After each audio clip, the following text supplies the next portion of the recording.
Recently एक और conflict start हो गया है थाईलैंड और कंबोडिया के बीच में। तो इस कन्फ्लिक्ट में हमको देखने को मिल रहा है कि जो कंबोडिया है वो थाईलैंड के ऊपर रॉकेट बरसा रहा है, गोला बारूद बरसा रहा है, और जो थाईलैंड है वो भी अपने F-16 जो फाइटर जेट है उससे वहाँ पे अटैक वगैरह कर रहा है। दोनों स्टेट्स की माने तो इस टाइम दोनों स्टेट ऑफ वॉर के बीच में है, एक दूसरे के ऊपर अटैक किए जा रही हैं। तो ये कन्फ्लिक्ट स्टार्ट क्यों हुआ, इसका रीज़न क्या था? तो रीज़न है कंबोडिया और थाईलैंड के बॉर्डर के ऊपर एक टेंपल है जो 1000 साल पुराना एक हिंदू टेंपल है, लॉर्ड शिवा का टेंपल है। और इस टेंपल को दोनों जो अथॉरिटीज़, दोनों जो स्टेट्स हैं वो क्लेम करती थी पहले। तो 1962 में ये जो टेंपल है जिसका नाम है प्री विहारा, इस टेंपल की जो अथॉरिटी है वो यूनाइटेड नेशन के द्वारा, यानी कि इंटरनेशनल जो कोर्ट ऑफ जस्टिस है उसके द्वारा किसको दे दी जाती है? कंबोडिया को दे दी जाती है।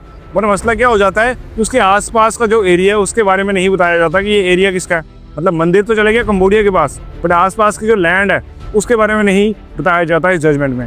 अब 2008 में इस टेंपल को यूनेस्को वर्ल्ड हेरिटेज साइट भी डिक्लेयर कर दिया जाता है, जिससे फिर दोनों देशों के बीच में मसला क्रिएट हो जाता है। और जो वो साइट थी जिसके ऊपर कोई जजमेंट ही नहीं आई कि वो जो लैंड है वो किसकी है, टेंपल तो कंबोडिया का हो गया, लैंड के ऊपर कोई डिसीजन नहीं हुआ। तो दोनों देश जो आज लड़ रहे हैं वो उस लैंड के लिए लड़ रहे हैं। एक देश क्लेम कर रहा है कि लैंड मेरी है, दूसरा क्लेम कर रहा है कि मेरी है। तो इस टाइम दोनों देश जो हैं एक दूसरे के ऊपर रॉकेट बरसा रहे हैं, असला बारूद जो है वो बरसा रहे हैं।